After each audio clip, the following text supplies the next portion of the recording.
عباد الله الله عز وجل nous dit dans le Coran وَلَقَدْ وَصَّيْنَا الَّذِينَ أُوتُوا الْكِتَابَ مِنْ قَبْلِكُمْ وَإِيَّاكُمْ أَنِ اتَّقُوا اللَّهَ.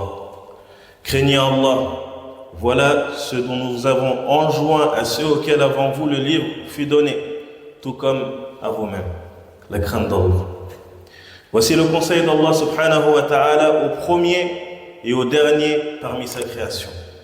Et c'est également le conseil du noble prophète sallallahu alayhi wa sallam, Muhammad sallallahu alayhi wa sallam, à sa communauté. Ainsi, lorsqu'il désignait un émir pour diriger une expédition, il lui recommandait de craindre Allah subhanahu wa ta'ala au plus profond de lui-même et de bien se comporter avec les musulmans qui se trouvaient avec lui.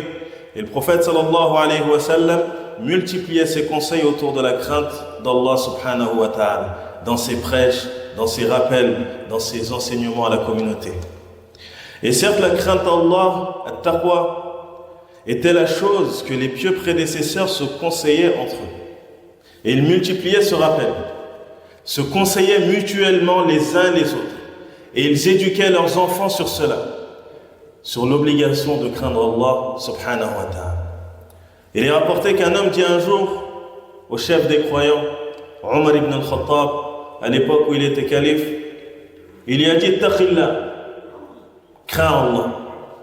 Omar lui répondit, il n'y aurait aucun bien en vous si vous ne nous rappeliez pas à la crainte d'Allah. Et il n'y aurait aucun bien en nous si nous n'acceptions pas ce rappel. Le rappel sur la crainte d'Allah fait partie des meilleurs rappels. C'est le meilleur rappel que tu peux faire à une personne.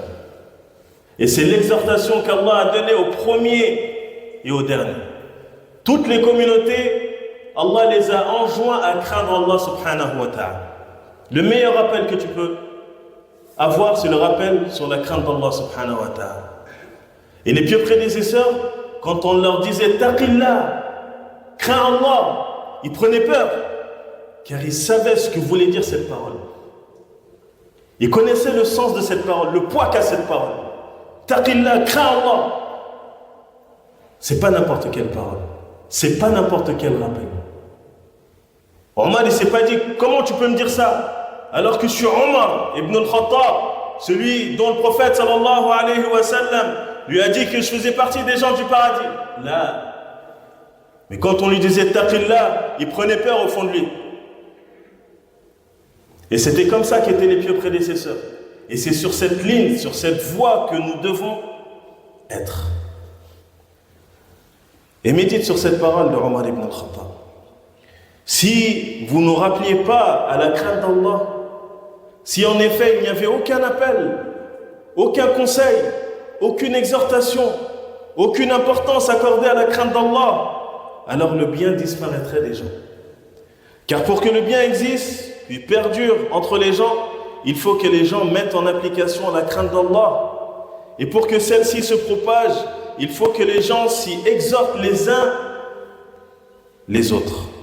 Et c'est pour cela qu'Allah Azza wa Jal nous l'a exhorté dans le Coran, ainsi que le prophète sallallahu alayhi wa sallam dans sa sunna. Et c'était également l'exhortation et le conseil des pieux prédécesseurs à leur entourage. Et plusieurs définitions ont été rapportées concernant cette taqwa, concernant cette crainte d'Allah.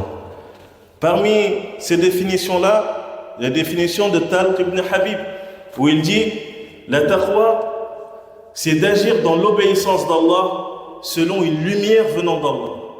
La lumière venant d'Allah, c'est-à-dire la science.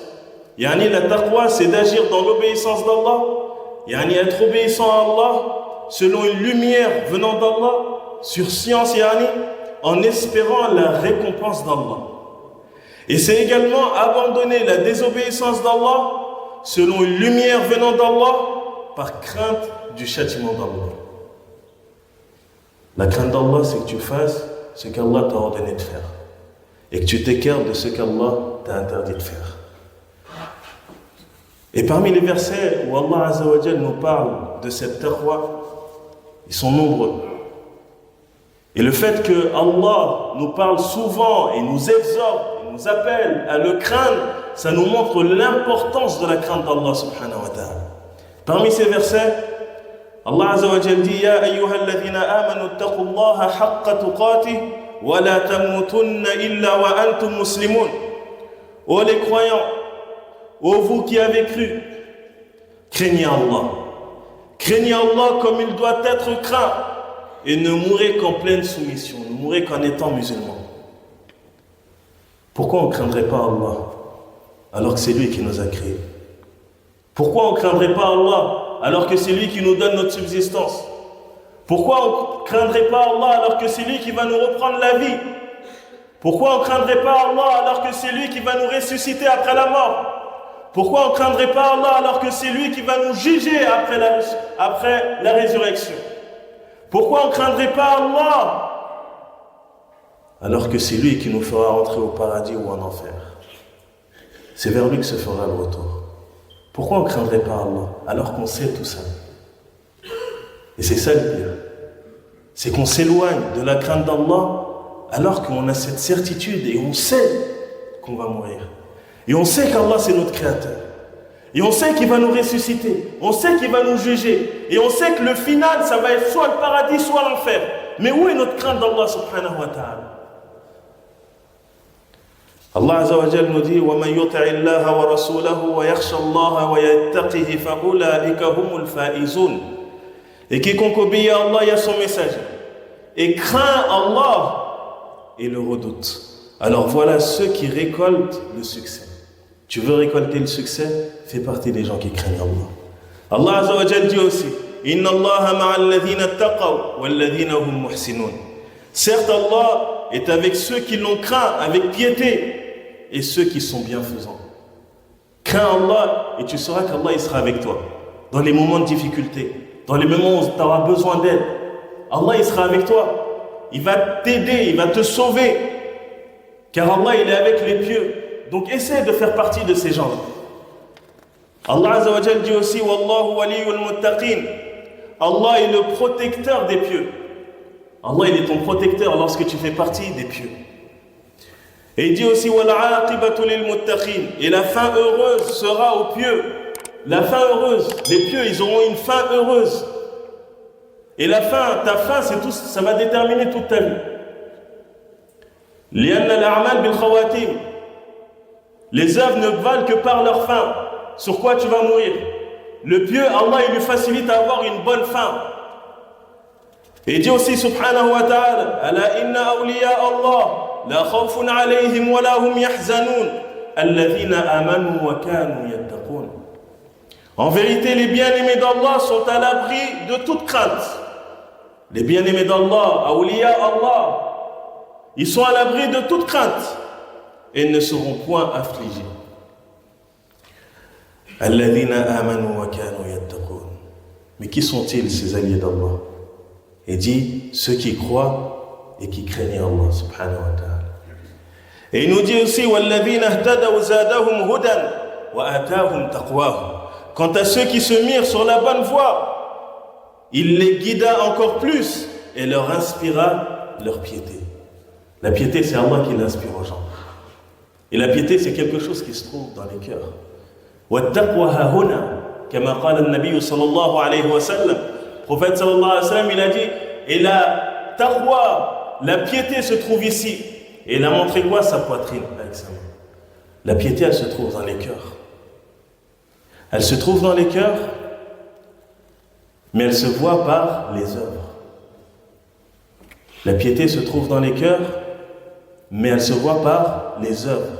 Celui qui craint réellement Allah, il va faire des bonnes œuvres. Celui qui craint réellement Allah, il va s'écarter de ce qu'Allah Azza wa Jal a interdit. وَالتَّقْوَى هَاهُنَا فَلَا تُزَكُّوا أَنفُسَكُمْ هُوَ أَعْلَمُ بِمَنِ اتَّقَى. Allah Azza wa Jal, il nous interdit de faire l'éloge de nos propres personnes, de faire l'éloge de nos âmes, de se dire qu'on fait partie des pieux. Allah il nous interdit cela. فَلَا تُزَكُّوا أَنفُسَكُمْ. Pourquoi? هُوَ أَعْلَمُ بِمَنِ اتَّقَى. Car lui seul sait qui sont réellement ceux qui le craignent. La taqwa, c'est pas dans la bouche. Tu peux voir des gens dire des bonnes paroles à longueur de journée, appeler les gens à la taqwa, mais ça ne veut pas dire que réellement ils font partie des muttaqin. Ibn Omar, il disait à son fils, si je savais qu'Allah Azza wa Jal avait accepté de moi ne serait-ce qu'une prosternation ou une seule aumône, j'aurais aimé partir, j'aurais aimé mourir. Pourquoi? Innama yataqabbalu Allahu minal muttaqin. Car Allah, certes, n'accepte que venant des pieux. Donc s'il a accepté cela de moi, ça voudrait dire que je fais partie des pieux. Et si je fais partie des pieux, ça voudrait dire que je fais partie des gens du paradis. Car quand il a parlé du paradis, Allah Azza wa Jalla a dit u'iddat lil muttaqin. Ce paradis-là a été préparé pour qui? Pour les pieux. Pour ceux qui ont craint Allah subhanahu wa ta'ala.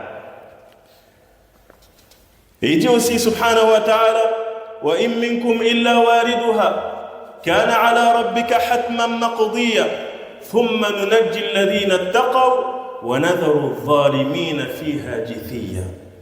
Il y a personne parmi vous qui ne passera pas en enfer.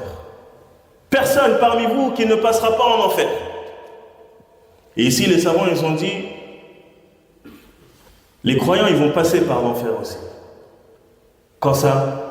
Quand ils vont passer par Sirat, le pont qui va être sur Matn Jahannam, sur l'enfer. Les croyants vont passer, il y en a qui vont tomber, mais tout le monde va y passer sur ce pont-là. Wa in minkum illa wariduha. Tout le monde va y passer.